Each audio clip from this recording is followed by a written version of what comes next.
So all over the news, there's a new Blue Lives Matter law out of Louisiana that actually went into effect August the 1st of 2016, but now is really coming out about this law. Now, this law states that if you resist arrest with a cop, you can be charged with a hate crime that is a felony that's punishable up to 10 years in jail. Now, I want you to hear this clip real quick, and then we're going to really break down who they're targeting.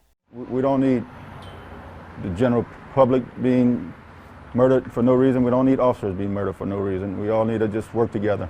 St. Martinville Police Chief Calder Hebert is very familiar with the new hate crime law, having already enforced it this year. Resisting an officer or battery a police officer was just that charge simply. But now Governor Edwards in the legislation made it now a hate crime. Under the new law, Hebert says any offender who resists or gets physical with an officer can be charged with a felony hate crime. For example, if someone who's arrested for petty theft, a misdemeanor, tries to assault an officer, that individual can be charged with a hate crime, a much more serious offense with serious consequences. We need the police and the public to work together. The policemen have a job, the public has a job in, helping the police. And if someone happens to be, involved in criminal activity, again, let the courts handle it. Don't resist physically. If the state's new law proves successful, Hebert says he hopes the rest of the country will adopt similar laws. Those guys go out there every day, and the main goal is to protect the public and go home at the end of the day. And this is one step towards making that happen. And hopefully the rest of the nation follows suit. Now, you hear about this Blue Lives Matter law. And this cop inside this video stated that he hoped this become law all over the nation. Now, some people who are not informed will say, well, there's a lot of people that target cops and they harm cops and kill them, and maybe this is to help protect them.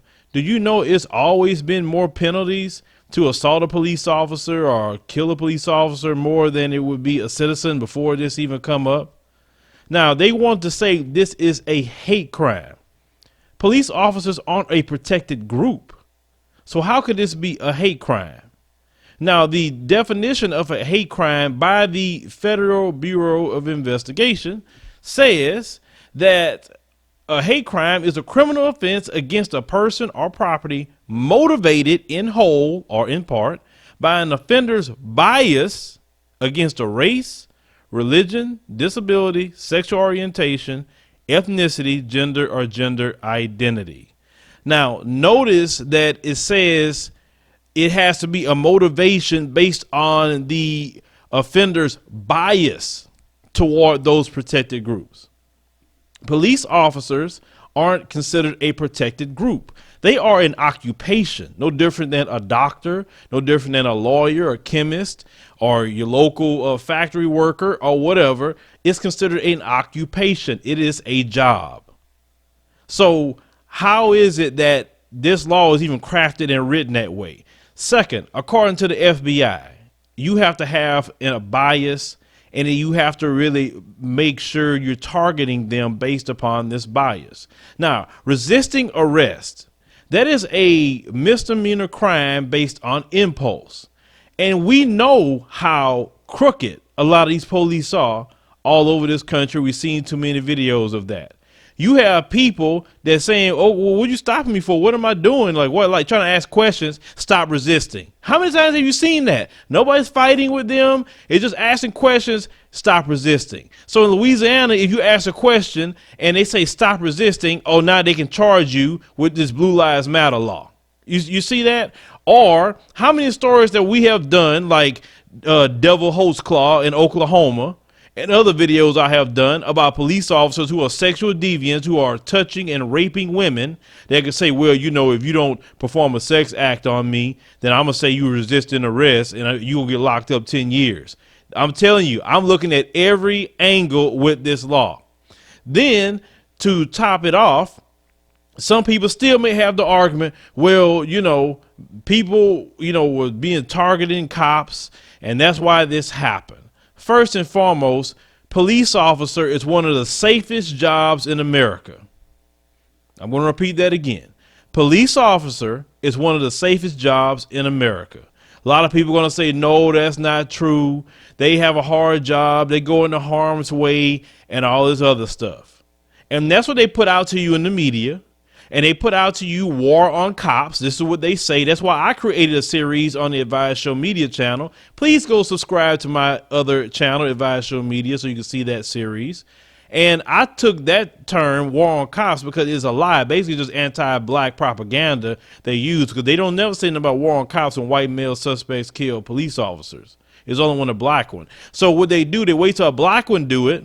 They hype it up in the media. They say it's a war on cops. They take the message that Black Lives Matter had against police brutality against our community, wrap it into one and say, let's create some laws, because they know good and well if they talk about all the white suspects killing police officers, that's not going to get any laws. But if they can craft the bad black boogeyman or boogie woman, they know the inherent bias that's within white America, and they will support anything that they would do. Now, factually speaking, we're going to look at police officer deaths. Now, we're going to put this up on the screen. Now, this is from the National Law Enforcement Memorial Fund. And it says law enforcement deaths by year, all causes. And all causes could be car accidents. It could be medical emergencies that happen with a police officer, gunfire, whatever. Now, in 2016, right here, they only had 135 officer deaths. So ask yourself this question. If the police officer's job was so dangerous, why is it that 135 of them passed away in 2016? But yet always about 1,000 citizens die at the hands of police every year. You see, after that, 2015, lower, it keeps going low. And then, you know, it has a few years to spike up and then it spikes back down. But as you can see, violence against police officers have always went down. You had times it spiked up, but it's not the most dangerous job. Even the highest number we see up here is 280. That's the highest. And we're talking about a year in 50 states that have police officers in every city, every major city in America. Even with the propaganda about Chicago, only 135 police officers passed away. So it makes you ask a question. Why is it that they come up with this Blue Lives Matter law? You may say, well, they probably had a lot of police officers die in Louisiana in that year. So maybe that's probably why they did this. No, last year, in the state of Louisiana, you had 9 police officers die in the state of Louisiana. The year before that, you only had 4 officers die in the state of Louisiana. So it isn't people just slaughtering police officers out there in the state of Louisiana.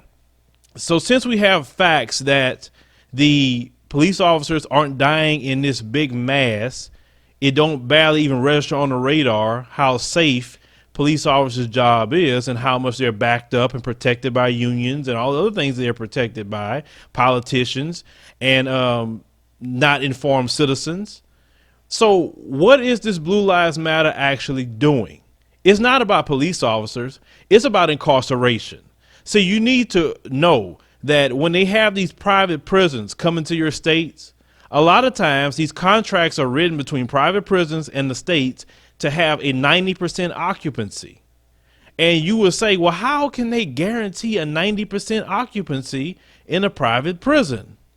Blue Lives Matter laws is one way to do it, because any little thing you could say hate crime against a police officer. Now, the very first guy that was a person that was charged with this Blue Lives Matter law, ask me, what race was he?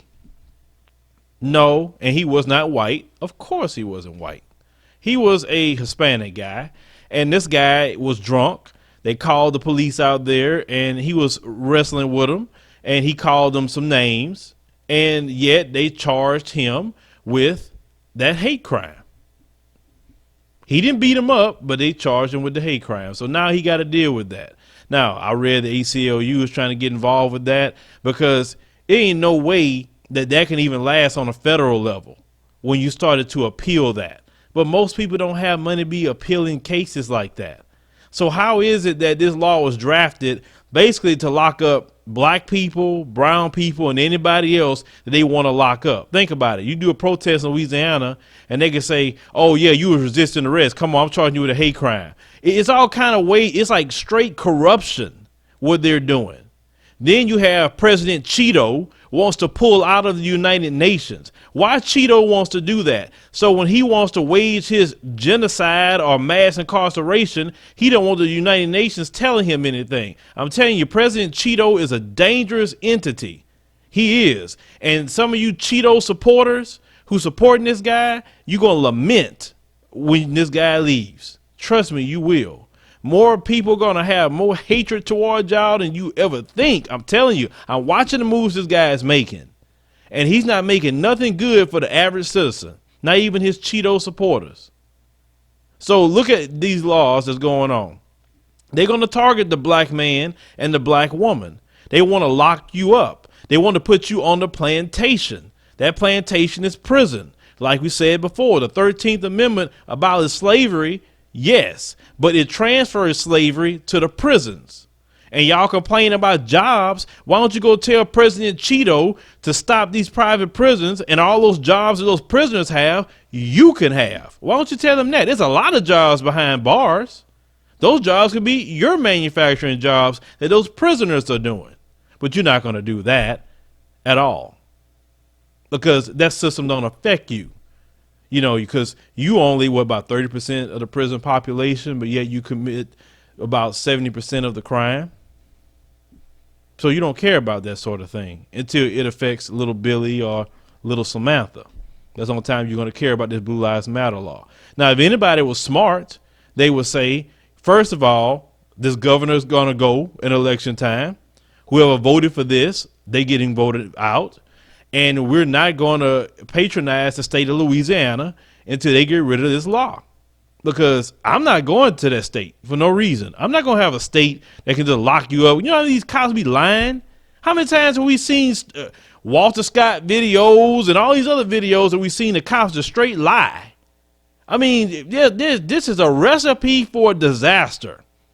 And everybody should be speaking up about this. You got Missouri trying to lock up children on a felony charge that can carry up to 5 years for schoolyard fights. Now you got these that try to say that, well, if you resist arrest, it's a hate crime against a police officer, 10 years in jail. It doesn't even match the federal statute on hate crimes. Then President Cheeto is trying to get out of the United Nations so he can wage more hell. And before I wrap this up, notice none of the Democrats is speaking up against Cheeto in Washington. Cheeto doing what the hell he want to do. He's signing executive orders all day. He's saying he gonna build his wall, and you paying for it now. I thought all y'all was screaming about the wall being paid by Mexico. Now we got to pay for the wall. See, that sort of thing. All this stuff that's going on. That's why I tell people, don't trust no Democrat, don't trust no Republican. They both wings of the eagle of white supremacy. It's not good for nobody. And Cheeto showing everybody right now that he's targeting everybody non-white. It is what it is. But people in Louisiana, you need to stand up. For real, you need to stand up. This is not right. There's no justification for this. Only 9 officers died in your state last year. 4 the previous year. Is no overwhelming amount of officers dying in your state to justify that law. None. That's why they don't present no facts when they do anything, because they know the facts don't back up their devilment. And you wonder why we sit here and call these people devils. They devils. It's evil what they trying to do. It's all about making money off the back of black people, brown people, anyone non-white, because they're too doggone lazy as usual to go out and work and do it for themselves. Let me know in the comments what you think about this. Share the video, like the commentary, and subscribe for more news stories.